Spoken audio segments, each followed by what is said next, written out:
Oke teman-teman, selamat siang. Pada pertemuan kali ini kita masuk di materi baru kita, yaitu requirement dokumen. Kemarin kalian sudah pelajari tentang requirement itu, dan ini ada bagian dari dokumen requirementnya. Nah, requirement dokumen ini apa sih? Dia adalah suatu aktivitas penting yang dilakukan setelah requirement gathering dilakukan. Kemudian biasanya kalian kenal dengan SRS ya. Tergantung siapa yang akan menulisnya, jadi bisa jadi di dalam SRS itu pelakunya banyak gitu ya. Kemudian meningkatkan kepuasan pelanggan. Dokumen dari requirement ini, dia merupakan suatu pernyataan resmi dari apa yang dibutuhkan dari pembangun sistem, berisi definisi dan spesifikasi dari requirement. Sebisa mungkin berupa kumpulan dari apa yang harus dikerjakan sistem, bukan bagaimana sistem mengerjakannya. Nah, ini bagian dari user of requirement document, ada sistem customer. Kemudian ini lebih kepada bagaimana kalian akan membaca, mengecek apa yang diinginkan oleh customer, spesifikasi perubahan apa sih yang dibutuhkan gitu. Lalu kalau manajer ini mengacu kepada dokumen plan ya, dokumen bisnis perencanaan dokumennya, bagaimana melihat bagaimana membangun sebuah sistem ya.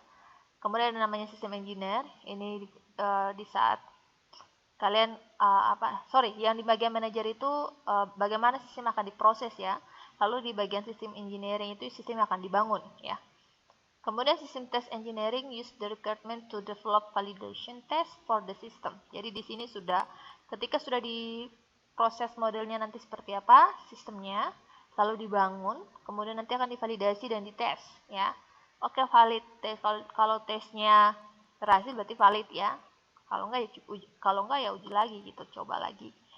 Lalu ada namanya system maintenance engineer. Use the requirement to help understand the system and the relationship between its parts ya.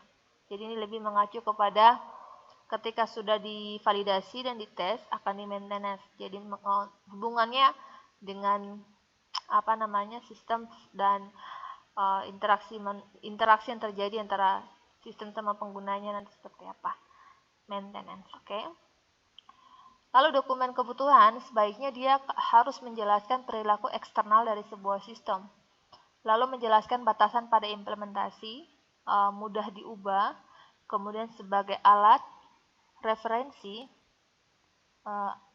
untuk memelihara sistem ya.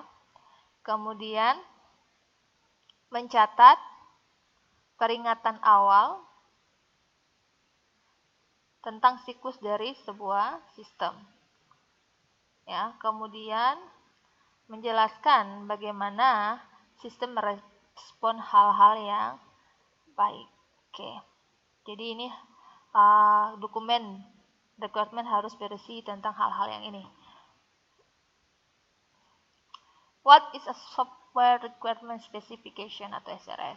Dia adalah sebuah pemahaman terhadap sebuah perusahaan atau organisasi yang dilakukan secara tertulis dari pelanggan, baik dalam hal ini klien, atau memahami kebutuhan sistem yang diinginkan klien sebelum sistem tersebut dikembangkan atau didesain. SRS berisi fungsional dan non-fungsional requirement saja, tidak menawarkan usulan desain, kemungkinan pemecahan teknologi atau permasalahan bisnis, atau informasi yang lain. Nah, SRS ini sebuah dokumen yang berisi pernyataan lengkap daripada yang dilakukan oleh perangkat lunak, tanpa menjelaskan bagaimana hal tersebut dilakukan oleh perangkat lunak. Jadi dia akan berisi tentang kemampuan apa sih yang dimiliki oleh sistemnya kamu gitu ya. Lalu, suatu SRS harus mencantumkan tentang deskripsi dari lingkungannya, menyangkut UI-nya atau user interface-nya untuk perangkat keras, perangkat lunak, komunikasi dengan pegawai. Nah, SRS dokumen sendiri lebih kepada kemampuan dan fungsi dari sebuah sistem perangkat lunak, yaitu software aplikasi, e-commerce, dan lain-lain. Harus mempunyai batasan sesuai dengan di mana sistem tersebut akan diimplementasikan. Misalnya, kamu bangun sistem di sekolah, berarti lingkupnya hanya batas pendidikan, hanya batas sekolah tersebut ya, tidak bisa digunakan oleh orang lain. Ya, kalau misalnya kamu bangun sistem itu bisa bangun sistem nih, misalnya e-commerce A gitu ya, yang bisa uh, apa namanya memegangnya ya orang-orang yang ada dalam e-commerce A. Tidak mungkin dari e-commerce B akan memegang hal itu yang namanya batasan, gitu ya. Atau mungkin batasan sistemnya kamu hanya membahas tentang penjualan, berarti ya pembelian di luar dari itu tidak bisa masuk. Oke. SRS dokumen juga berfungsi sebagai blueprint untuk melengkapi suatu proyek dengan pertumbuhan biaya yang sekecil seperti mungkin ya, kecil. Jadi artinya kadang kalau kita bangun sistem ya, dulu kalau orang bangun sistem ya pasti orang tidak pernah pasti memikirkan biayanya nanti gimana, alatnya gimana. Nah kalau kita buat SRS, kamu bisa mematok gitu ya, mematok oke, untuk pembangunan website ini kita anggarkan aja misalnya 20 juta atau 30 juta. Ya udah berarti harus semaksimal mungkin pada batasan itu, pada anggaran yang sudah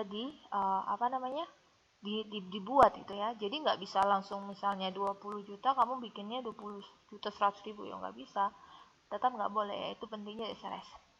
Lalu SRS dokumen sering dikenal sebagai parent dari dokumen, sebab semua dokumen manajemen proyek yang berikut seperti spesifikasi desain, statement dari pekerjaan, spesifikasi arsitekturnya perangkat lunak, kemudian pengujian dan validasi perencanaan, dan rencana dokumentasi akan selalu dihubungkan dengan SRS. Jadi dia gambaran kurang lebih orang kakaknya atau induknya ya dari sebuah dokumen ya. Dokumen dan hubungan SRS. SRS bisa terdiri dari banyak dokumen yang saling melengkapi. Suatu SRS dapat menguraikan definisi masalah, kemudian menguraikan masalah dengan tepat. Artinya, kamu sudah definisi, ya kamu harus uraikan masalahnya apa gitu ya, tepat, sasaran gitu. Objektif dari SRS itu persetujuan kerja dengan pelanggan, kemudian daftar kebutuhan teknik yang harus dipenuhi oleh perangkat lunak. Syarat pembentukan SRS yang pertama mudah diidentifikasi, diuraikan dengan jelas, simple, sederhana dan concise ya, jelas dan tidak ambigu. Kemudian bisa divalidasi dan bisa dites atau tes reliable dan tes accessible ya. Mampu untuk ditelusuri kembali, traceability ya, kemampuan-kemampuan yang harus dimiliki atau syarat ya, atau syarat yang harus dipenuhi oleh SRS. Yang perlu kamu hindari dari pembentukan SRS yaitu over specification, artinya penjelasan berlebih dan berulang-ulang sehingga menjadi tidak jelas. Kalau misalnya spesifik kamu hanya A, ya udah A gitu, nggak bisa A.1, A.2 atau mungkin B, melenceng dari batasan yang sudah dikasih. Tindakan unconsistency ya, tidak konsisten. Kemudian ambiguity, dalam kata atau kalimat tidak jelas gitu ya, menuliskan mimpi-mimpi atau hal-hal yang tidak bisa dilakukan. Ya ini pasti orang di mana-mana kalau buat sistem kan pasti menyangkupi apa yang bisa dilakukan ya. Tujuan dari SRS menyediakan feedback bagi pelanggan. SRS ini sebuah jaminan pelanggan bahwa developer memahami isu atau permasalahan untuk dipecahkan dan perangkat lunak yang diperlukan untuk mengatasi masalah tersebut. SRS harus ditulis dalam bahasa alami bukan formal. Boleh juga meliputi tabel, diagram arus data, tabel keputusan, dan seterusnya. Kemudian dia akan merumuskan masalah, mencatat requirement perangkat lunak, memberikan batasan masalah, merumuskan tujuan, dan memberikan bantuan untuk memecahkan sebuah masalah. Bertindak sebagai masukan bagi desain spesifikasi. SRS sebagai parent dokumen ke dokumen yang berikut, seperti desain spesifikasi perangkat lunak. Oleh karena itu, SRS harus berisi detail requirement system yang fungsional sedemikian hingga solusi desain dapat di-plan.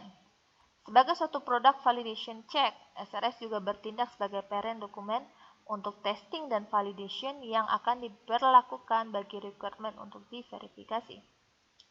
Nah, kriteria dokumen SRS yang baik harus korek atau benar, harus tepat, harus ambiguity-nya harus benar. Jadi jangan tidak jelas gitu ya. Terus komplit ya, lengkap. Konsistensi bisa diverifikasi, dapat dimengerti, bisa dimodifikasi, kemudian bisa ditelusuri atau bisa dicek kembali. Lalu dapat dibedakan bagian what-nya atau bagian spesifikasinya, dan how atau bagian yang menjelaskan bagaimana what itu terjadi. Kemudian dia dapat mencakup dan melingkupi seluruh sistem. Dapat melingkupi semua lingkungan operasional, misalnya interaksi fisik dan operasional. Bisa menggambarkan sistem seperti yang dilihat oleh pemakai, harus toleransi, bisa menerima terhadap ketidaklengkapan, ketidakpastian dan ketidakkonsistenan.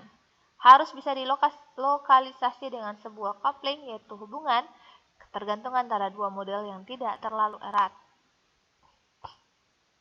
Nah, ini yang perlu dalam SRS interface, kemampuan fungsional, performance level, data structure atau elemen, safety atau bagian keamanan, reliability atau bagian keandalan, security, lalu ada privacy, artinya privasinya terjamin, quality dan constraint serta limitation. Oke, ini studi case-nya kalian, nanti dikumpulkan jam 23.59 ya. Hari ini jam 23.59. Kalian silakan buat dokumen SRS dari topik apa aja. Dari topik apa aja silakan dibuat. Kemudian dirincikan ya. Garis-garis besarnya aja. Silakan dibuat. Untuk materi, untuk bagian yang ada diagramnya ini jangan dulu. Jadi kalian buat studi case, cari apa aja, terus buat dokumen SRS-nya. Oke? Sampai di bagian recruitment. Ya, recruitment dokumen. Ya, oke. Oke, kalau ada pertanyaan silakan dikonsultasikan di YouTube atau misal konsultasikan di di WA-nya nanti saya, silakan ditanyakan di ketua kelas. Oke. Nah, pertemuan kita sampai di sini. Selamat beraktivitas, selamat melanjutkan aktivitasnya kalian, dan terima kasih, Tuhan berkati.